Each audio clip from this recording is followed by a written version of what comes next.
नमस्कार, आप देख रहे हैं अपना उत्तराखंड में। आपके साथ अर्चना कौशल। बुलेटिन की शुरुआत करेंगे बड़ी खबर के साथ। देहरादून से जानकारी। कुंभ के लिए मुख्यमंत्री ने स्वीकृत किए करोड़ों रुपए। ये बड़ी जानकारी आपको दे रहे हैं। सर्विलांस सिस्टम के लिए 17.34 करोड़ की स्वीकृति प्रदान की गई। तमाम जानकारी आपको दे दें। पहली किस्त के रूप में 6.94 करोड़ की धनराशि जारी करने की स्वीकृति। 1000 बेड का अस्थायी कोविड केयर सेंटर बनाने के लिए भी स्वीकृति। मुख्यमंत्री त्रिवेंद्र सिंह रावत ने 15.46 करोड़ की स्वीकृति प्रदान की। पहली किस्त के रूप में 6.18 करोड़ जारी करने की स्वीकृति दी। अन्य चिकित्सा व्यवस्थाओं के लिए भी 2.93 करोड़ की स्वीकृति दी। पहली किस्त के रूप में 1.17 करोड़ रुपए जारी करने की स्वीकृति दी। ये तमाम जानकारी आपको दे रखे हैं। अगर बात कुंभ मेले की जाए तो उसको लेकर भी करोड़ों रुपए की स्वीकृति मुख्यमंत्री त्रिवेंद्र सिंह रावत ने दी है। उसी के साथ तमाम अन्य व्यवस्थाओं और सुविधाओं को लेकर भी कितनी राशि दी गई है उसको लेकर भी पूरा अपडेट। हमारे साथ चंद्रमोहन फोन लाइन पर है, हमारे संवाददाता, उनसे पूरी जानकारी लेंगे। चंद्रमोहन, आपसे जानना चाहेंगे, मुख्यमंत्री त्रिवेंद्र सिंह रावत ने करोड़ों की स्वीकृति दी है, चाहे कुंभ मेले की बात हो, उसमें तमाम अन्य व्यवस्थाओं की बात हो, जरा पूरा अपडेट दें चंद्रमोहन। जी अर्चना, देखिए फिलहाल CM Trivendra Singh Rawat corona positive है और होम आइसोलेट है। इसके बावजूद वो कुंभ जैसा जो बड़ा आयोजन 2021 में होना है हरिद्वार में, उसको लगातार वो उनके संज्ञान में है। और वहां पर अगर कोई पैसा किसी व्यवस्था के लिए चाहिए या अन्य कोई व्यवस्था करनी है, क्योंकि बड़ा आयोजन होना है, लाखों करोड़ों लोग वहां पे आएंगे, इसलिए उसकी गंभीरता को देखते हुए मुख्यमंत्री त्रिवेंद्र सिंह रावत कोरोना संक्रमित होते हुए भी लगातार कुंभ का जो आयोजन होना है उसको संज्ञान में लिए हुए हैं। और लगातार जो है अगर कोई बजट की आवश्यकता पड़ती है तो वो जारी किया जाता है। कल करोड़ों रुपए जो है कुंभ की अलग अलग व्यवस्थाओं को लेकर सीएम त्रिवेंद्र सिंह रावत ने जारी किए हैं। जो सर्विलांस सिस्टम है उसके लिए 17 करोड़ और 34 लाख की स्वीकृति मुख्यमंत्री ने दी है। और पहली किस्त के रूप में 6 करोड़ 94 लाख करीब 7 करोड़ रुपए जारी किए हैं। इसके अलावा जो चिकित्सा व्यवस्था है, 1000 बेड का अस्थायी कोविड सेंटर वहां पे बनाना है, तो उसके लिए भी 15 करोड़ 46 लाख की स्वीकृति मुख्यमंत्री ने दी है। और पहली किस्त के रूप में 6 करोड़ 18 लाख रुपए जारी किए हैं। इसके अलावा जो अन्य स्वास्थ्य व्यवस्थाएं हैं, वहां पे इतने लोग आएंगे, किसी की तबीयत बिगड़ेगी तो उसको किस तरह से ट्रीट करना है, और अन्य तमाम जो स्वास्थ्य व्यवस्थाएं वहां पे प्रदान करनी है सरकार द्वारा, तो उसको देखते हुए मुख्यमंत्री ने 2 करोड़ 93 लाख करीब 3 करोड़ की जो धनराशि है वो स्वीकृत की है। और पहली किस्त के रूप में 1 करोड़ 17 लाख रुपए मुख्यमंत्री ने जारी किए हैं। तो इससे पहले भी लगातार कुंभ को लेकर पैसा राज्य सरकार जारी करती रही है। और कल ये करोड़ों की राशि फिर से जो है व्यवस्थाओं की, कुंभ की जो व्यवस्था होनी है उसको लेकर सीएम त्रिवेंद्र सिंह रावत ने स्वीकृति प्रदान की है। और सभी जो व्यवस्थाएं हैं उनके लिए पहली किस्त के रूप में पैसा जारी किया है। ठीक है चंद्रमोहन, बहुत बहुत शुक्रिया तमाम जानकारी के लिए।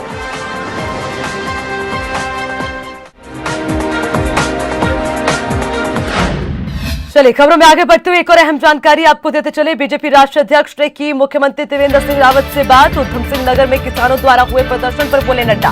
ये बड़ी जानकारी आपको दे रहे हैं। जहां लगातार किसान प्रदर्शन कर रहे हैं तो उसी को लेकर जो केंद्र सरकार है, प्रदेश सरकार है, वो प्रयास कर रही है किसानों की नाराजगी को दूर करने की। जिस बीच जो है प्रदर्शन पर नड्डा ने कहा कि ज्यादा से ज्यादा मंत्रियों को किसानों से बात करने के लिए भेजा जाए और ज्यादा से ज्यादा मंत्रियों को कहें कि वो किसानों से बातचीत करें। मुख्यमंत्री त्रिवेंद्र सिंह रावत को जो सीधे तौर पर बातचीत करते हुए उन्होंने निर्देश दे दिए हैं कि जो सभी मंत्री हैं ज्यादा से ज्यादा मंत्रियों को कहें कि किसानों से संवाद करें, उनसे बातचीत की जाए, क्या उनकी समस्याएं हैं, उनकी नाराजगी को दूर किया जाए, क्योंकि जाहिर सी बात है किसानों की नाराजगी कहीं ना कहीं सरकार को भारी पड़ सकती है। इसी खबर पर ज्यादा जानकारी के लिए चंद्रमोहन लगातार फोन लाइन पर हमारे साथ हैं। चंद्रमोहन, आपसे जानना चाहेंगे, किसानों को मनाने की कोशिश लगातार की जा रही है। हालांकि खुद जेपी नड्डा ने भी मुख्यमंत्री से कह दिया कि जितने भी मंत्री हैं ज्यादा से ज्यादा मंत्रियों को कहें कि किसानों से बातचीत करें। चंद्रमोहन जी बिल्कुल, देखिए अर्चना, जिस तरह से जो नए कृषि कानून बनाए हैं केंद्र सरकार ने और उसका जो विरोध किसानों द्वारा हो रहा है, 1 महीने का वक्त बीत गया है, किसान आंदोलन दिल्ली में बरकरार है, उत्तराखंड के किसान भी वहां पे गए हैं। हालांकि किसानों के समर्थन में धरना प्रदर्शन छोटे मोटे उत्तराखंड में हुए हैं, लेकिन इस तरह की कोई बड़ी एक्टिविटी किसानों के समर्थन में उत्तराखंड में नहीं दिखी है। लेकिन अब जो है आम आदमी पार्टी 29 दिसंबर को किसान न्याय यात्रा निकालने वाली है। खुद भगवंत मान जो सांसद है आम आदमी पार्टी के, वो उत्तराखंड आएंगे। कांग्रेस के प्रदेश अध्यक्ष दिल्ली जाकर किसानों से मिलेंगे।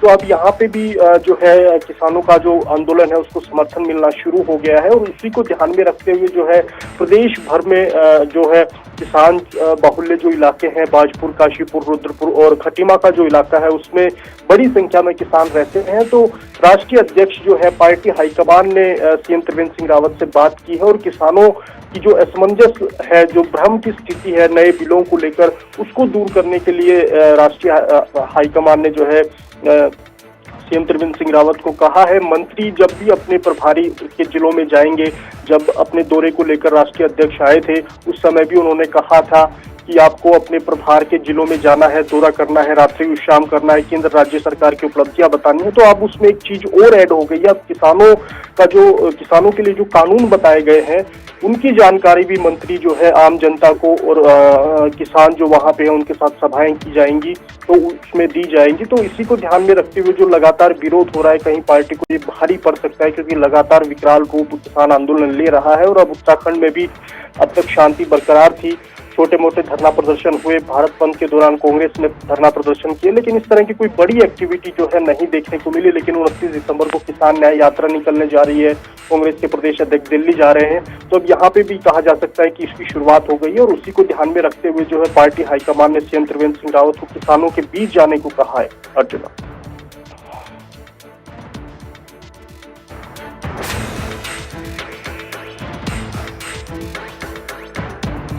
तय कर लिया है कि किसानों से अगर नाराजगी किसानों की है तो कहीं ना कहीं सरकार को इसका खामियाजा भुगतना पड़ेगा। बहुत बहुत शुक्रिया चंद्रमोहन आपका तमाम जानकारी के लिए।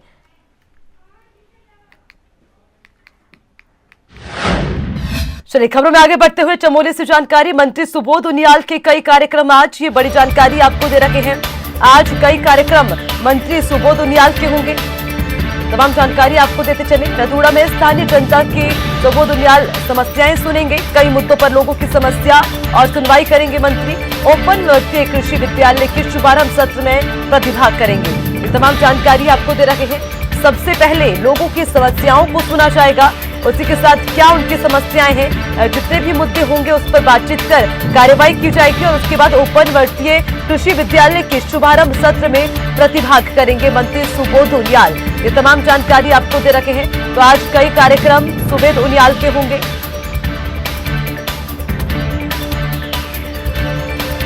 चलिए खबरों में बढ़ेंगे आगे। बीजेपी के प्रदेश अध्यक्ष बंशीधर भगत 2022 के विधानसभा चुनाव से पहले सभी 70 विधानसभाओं में दौरे कर रहे हैं।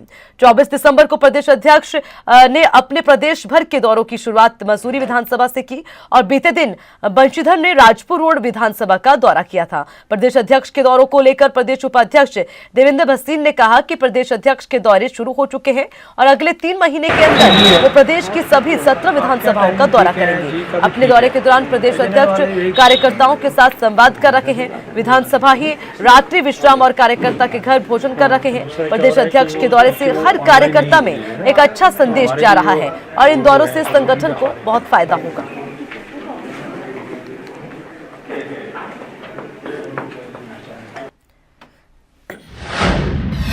विपक्षी दल कांग्रेस लगातार लॉ एंड ऑर्डर को लेकर सवाल खड़े कर रही है। शीतकालीन सत्र में भी कांग्रेस ने हरिद्वार में हुई घटना का मुद्दा जोरदार तरीके से उठाया।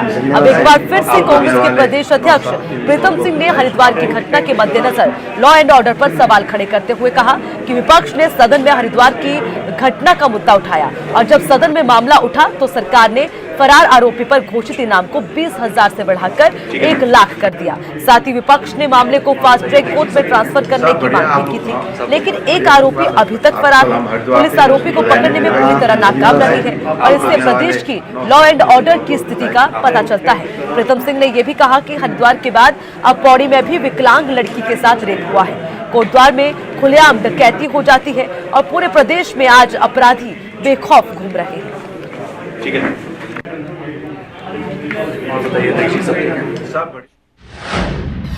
चलिए खबरों में आगे बढ़ते हुए देहरादून से जानकारी आपको देते चले। बहुउद्देशीय कार्यालय का डीजीपी ने किया निरीक्षण। कचहरी रोड पर बन रहा है बहुउद्देशीय कार्यालय, परिसर में सुधार के लिए जरूरी दिशा निर्देश दिए गए। ये तमाम जानकारी आपको दे रहे हैं। कचहरी रोड पर बन रहे बहुउद्देशीय कार्यालय के निरीक्षण के लिए खुद वहां पर पहुंचे डीजीपी, उसी के साथ परिसर में सुधार के लिए क्या जरूरी चीजें होनी चाहिए, उसको लेकर दिशा निर्देश दिए गए। फायर स्टेशन, एसटीएफ कार्यालय, साइबर पुलिस स्टेशन, वरिष्ठ पुलिस अधीक्षक कार्यालय में एक रूपता दी जाएगी। कार्यालय के निर्माण को 31 मार्च 2022 तक पूरा करने के निर्देश हैं। इस दौरान पुलिस के कई वरिष्ठ अधिकारी मौजूद रहे।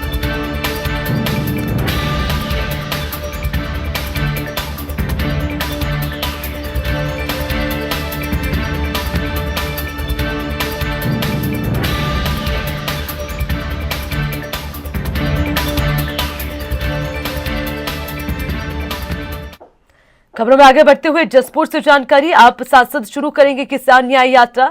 ये बड़ी जानकारी आपको दे रखे हैं। आप सांसद किसान न्याय यात्रा की शुरुआत करेंगे 29 दिसंबर से। आप सांसद भगवंत मान इसकी शुरुआत करने जा रहे हैं। यात्रा नगर के ठाकुर मंदिर से होते हुए सुभाष चौक तक होगी। ये तमाम जानकारी, जहां लगातार विपक्षी दल किसानों के समर्थन में उतर आए हैं, तो इसी बीच अब आम आदमी पार्टी ने भी मोर्चा संभाल लिया है। तो इसी बीच आप सांसद किसान न्याय यात्रा शुरू करने जा रहे हैं। तारीख तय हो चुकी है, 29 दिसंबर से इस यात्रा की शुरुआत होगी। आप सांसद भगवंत मान इस यात्रा की शुरुआत करेंगे और ये यात्रा नगर के ठाकुर मंदिर से होते हुए सुभाष चौक तक होगी।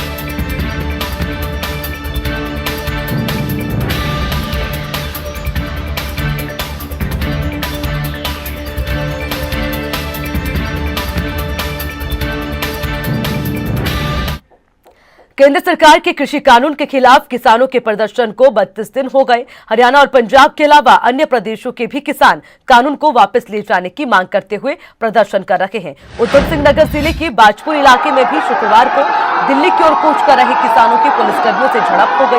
प्रदर्शनकारी दिल्ली जाने से रोके जाने पर उग्र हो गए। उन्होंने पुलिस द्वारा लगाई गई बैरिकेडिंग को ट्रैक्टर से हटा दिया। मामले को लेकर काफी देर तक इलाके में तनाव की स्थिति रही। पुलिस ने कहा कि प्रदर्शनकारियों को आगे बढ़ने से रोकने के लिए बैरिकेडिंग लगाई गई थी, जिसे उन्होंने हटा दिया। इसमें जो भी संलिप्त हैं, उनके खिलाफ कार्रवाई की जाएगी। तो वहीं किसान पुलिस के इस रवैये से आंदोलनकारी काफी नाराज दिखे।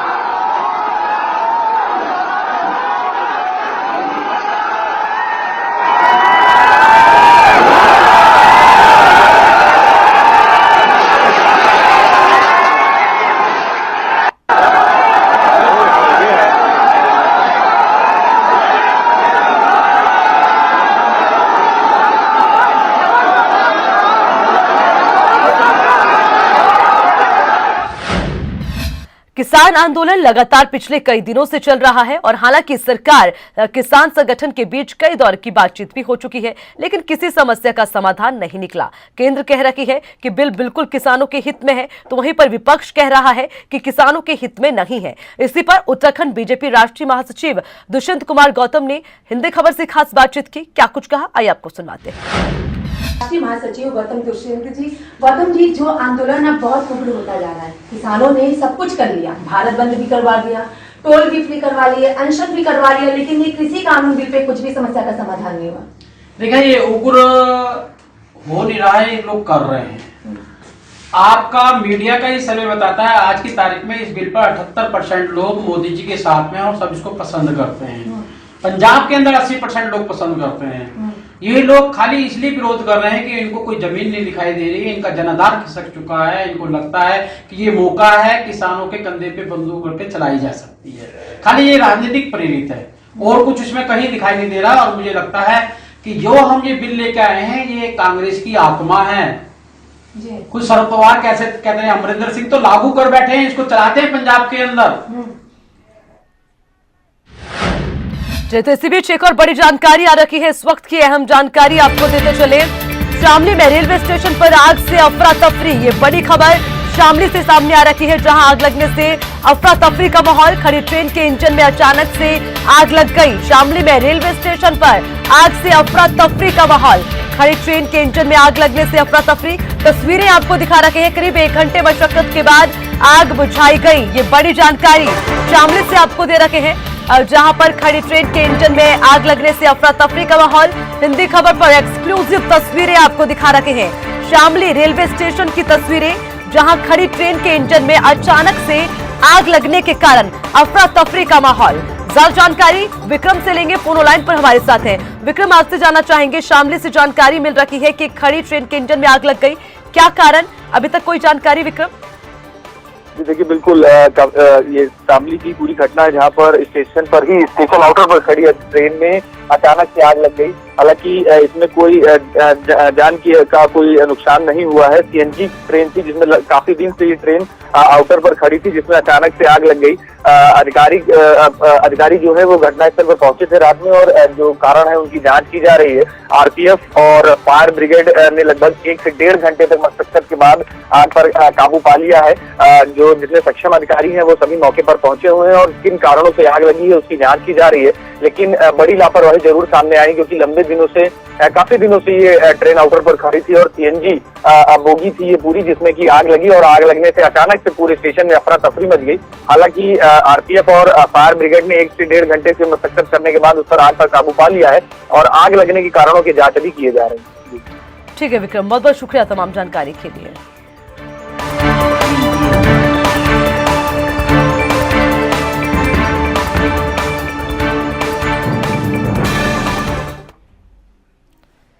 चलिए खबरों में बढ़ेंगे आगे। बीजेपी किसान मोर्चा के जिलाध्यक्ष निपेंद्र चौधरी ने कृषि कानून के खिलाफ चलाए जा रहे आंदोलन को लेकर कहा कि जो आंदोलन कर रहे हैं वो असली किसान नहीं है, असली किसान तो अपने खेतों में काम कर रहे हैं। उन्होंने ये भी कहा कि पीएम मोदी से किसान सम्मान योजना लागू कर करोड़ों किसानों को मदद पहुंचाने का काम किया है। कृषि कानून किसानों के सभी प्रकार के हितों को ध्यान में रखकर बनाया गया।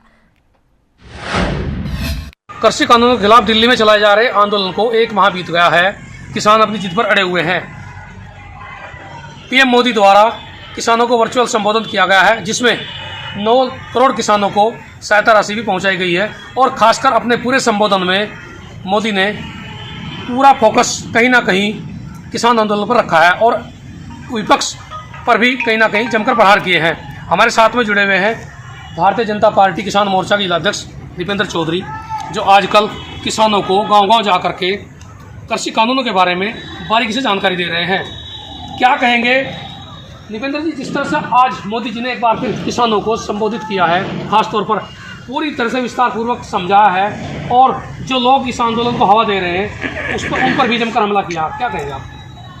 आज माननीय प्रधानमंत्री जी ने किसान सम्मान निधि के रूप में 18,000 करोड़ रुपए किसानों के बैंक अकाउंट में पहुँचाए हैं। ये जो किसान सम्मान निधि का जो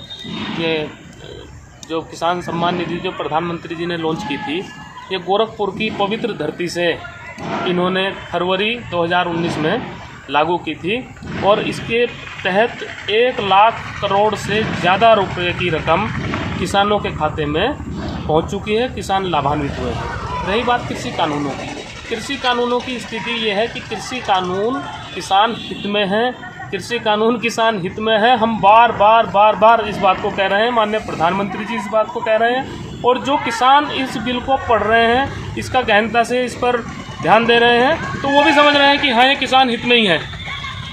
अच्छा, अब जो मोदी जी ने अपने संबोधन में टारगेट ये भी किया है सीधा सीधा कि कुछ लोग बरगलाकर कहीं ना कहीं देश में माहौल ख़राब करना चाहते हैं, और उनसे सावधान रहने की ज़रूरत है।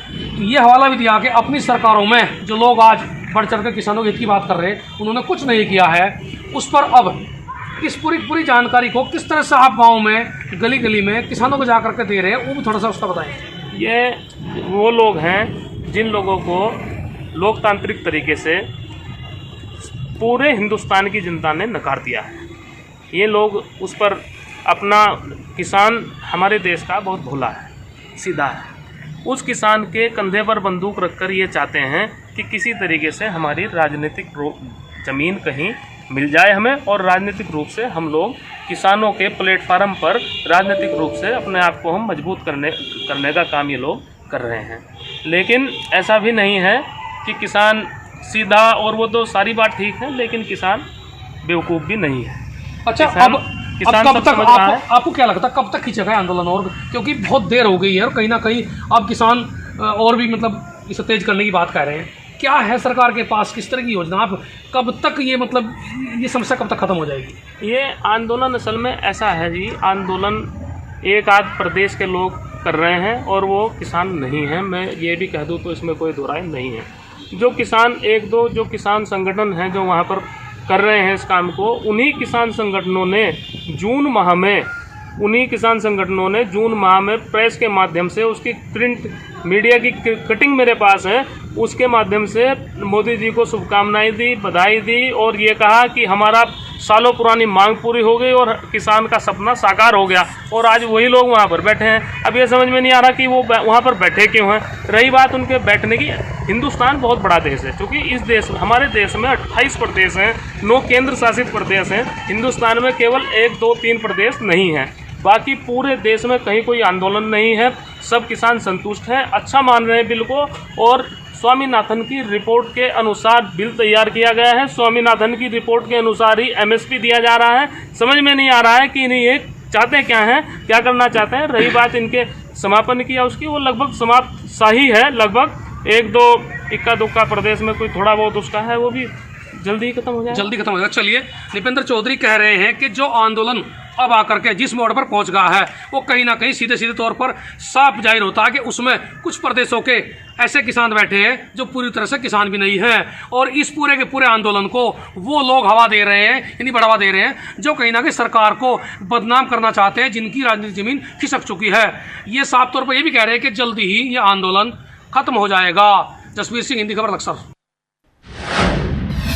शहर शहर ठंड का कहर। देहरादून में ठंड को लेकर मौसम विभाग का पूर्वानुमान, ये बड़ी जानकारी आपको दे रखे हैं। आज से फिर हल्की बारिश और बर्फबारी की संभावना। 29 दिसंबर तक हल्की बारिश और बर्फबारी की संभावना। 2500 मीटर से अधिक ऊंचाई वाले इलाकों में बर्फबारी की संभावना। गढ़वाल और कुमाऊं मंडल के कुछ इलाकों में हो सकती है हल्की बारिश और पहाड़ों में बर्फबारी होने से मैदानी इलाकों में बढ़ेगी ठिठुरन। ये तमाम जानकारी आपको दे रखे हैं। अब शहर शहर ठंड का कहर लगातार जारी है। 29 दिसंबर तक इसी तरह की ठंड और बारिश की संभावना मौसम विभाग ने जताई है। उसी के साथ बर्फबारी की भी संभावना है। 2500 मीटर से अधिक ऊंचाई वाले इलाकों में बर्फबारी की संभावना जताई गई है। हालांकि गढ़वाल और कुमाऊं मंडल के कुछ इलाकों में जो है बारिश हो सकती है, जिसकी वजह से मैदानी इलाकों में और ठिठुरन बढ़ने की संभावना है। ये तमाम जानकारी आपको दे रखे हैं। ठंड की वजह से लोगों की परेशानियां और बढ़ गई और मौसम विभाग ने 29 दिसंबर तक लोगों को और इस ठंड से दो चार होने के लिए पहले से पूर्वानुमान लगा लिया है। और लोगों को भी कहीं ना कहीं चेतावनी दे दी गई कि अब अपनी सुरक्षा का पूरा बंदोबस्त कर लें, घरों से बाहर निकले तो पूरी सावधानी के साथ तमाम बंदोबस्त के साथ निकले, क्योंकि ठंड बहुत ज्यादा है और लगातार बर्फबारी पहाड़ी इलाकों में हो रही है, जिसका असर मैदानी इलाकों पर भी जाहिर सी बात है पड़ेगा। इसलिए ठंड से बचने के लिए गर्म कपड़े पहने, घरों से बाहर निकलना है तो जरूरी कामों से ही निकले। उसी के साथ बढ़ते कोहरे से निजात पाने के लिए और होने वाली दुर्घटनाओं से बचने के लिए तमाम नियमों का पालन करें। विजिबिलिटी कम है, कोहरा ज्यादा हो रहा है, इसीलिए धीमी गति के साथ ही वाहनों को सड़कों पर चलाएं और कोशिश करें कि फिलहाल के लिए जब तक ठंड कम नहीं हो जाती तब तक बिना किसी काम के घरों से बाहर ना निकलें। ज्यादा जानकारी के लिए हमारे संवाददाता अंकित काला हमारे साथ हैं, उनसे पूरा अपडेट लेंगे। अंकित, आपसे जानना चाहेंगे, मौसम विभाग ने पूर्वानुमान लगा दिया कि बर्फबारी की संभावना है, हल्की बारिश 29 दिसंबर तक हो सकती है, लेकिन लोगों का क्या कुछ कहना है, कितनी परेशानियां हो रही है ठंड बढ़ने से? अंकित,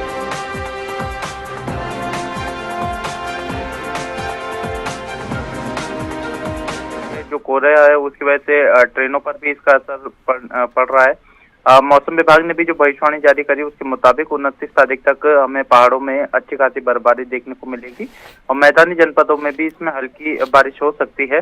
इसकी वजह से ठंड बढ़ने की और ज्यादा संभावना है। पहाड़ों में अगर हम बात करें अर्चना, तो काफी अच्छी बर्फबारी जो है वो देखने को मिल रही है। चारों धाम बर्फ से लदे हुए हैं। इसके अलावा मौसम विभाग का ये भी कहना है कि जो 250 मीटर से ऊंचाई वाले जो इलाके हैं वहां पर अच्छी हमें बर्फबारी देखने को मिल सकती है और आज से हमें मौसम में ये परिवर्तन देखने को मिलेगा। तो अगर इस तरीके का मौसम होता है तो और भी ज्यादा ठिठुरन बढ़ने की संभावना है। अर्चना, ठीक है अंकित, आप नजर बनाए रखिएगा। शुक्रिया तमाम जानकारी के लिए।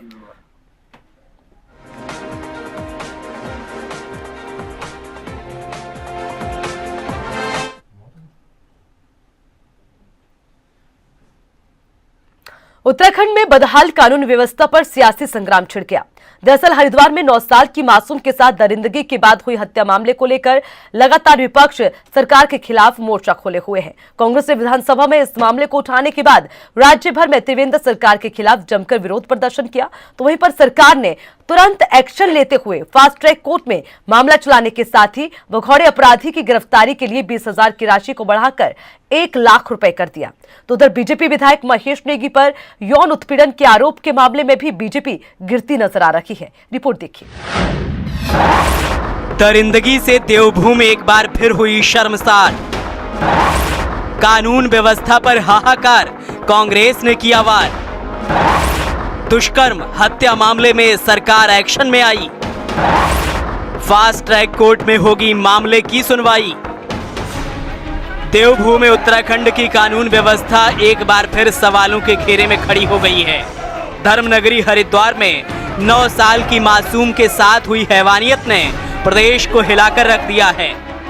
पुलिस अभी तक देवभूमि की बिटिया के गुनहगारों को पकड़ नहीं पाई है और उधर हरिद्वार में ही एक 15 साल की किशोरी के साथ दुष्कर्म का मामला सामने आ गया है और इसीलिए सरकार पर सवाल उठ रहे हैं। मुख्य विपक्षी दल कांग्रेस ने बीजेपी सरकार के खिलाफ मोर्चा खोल दिया है। कांग्रेस ने हरिद्वार में 9 साल की बच्ची की दुष्कर्म के बाद की गई हत्या के मामले को सदन में उठाया, जिसके जवाब में सरकार ने कहा कि बिटिया के गुनहगारों को बख्शा नहीं जाएगा। मामले की सुनवाई फास्ट ट्रैक कोर्ट में होगी। दोषियों को फांसी की सजा होने पर पुलिस टीम पैरवी करेगी। डीआईजी गढ़वाल की अध्यक्षता में विशेष टीम का गठन किया जाएगा। वहीं फरार दूसरे आरोपी की इनामी राशि बढ़ाकर 1 लाख रुपए कर दी गई है। हालांकि सरकार के इस एक्शन पर कांग्रेस को भरोसा नहीं है। कांग्रेस का आरोप है कि इस घटना में प्रभावशाली लोग शामिल हैं। कांग्रेसियों ने राज्य भर में त्रिवेंद्र सरकार के खिलाफ जमकर विरोध प्रदर्शन किया और पीड़ित परिजनों को जल्द न्याय दिलाने की मांग की है। इसी के साथ बुलेटिन में फिलहाल के लिए इतना ही। तमाम खबरों के लिए देखते रहिए हिंदी खबर। नमस्कार।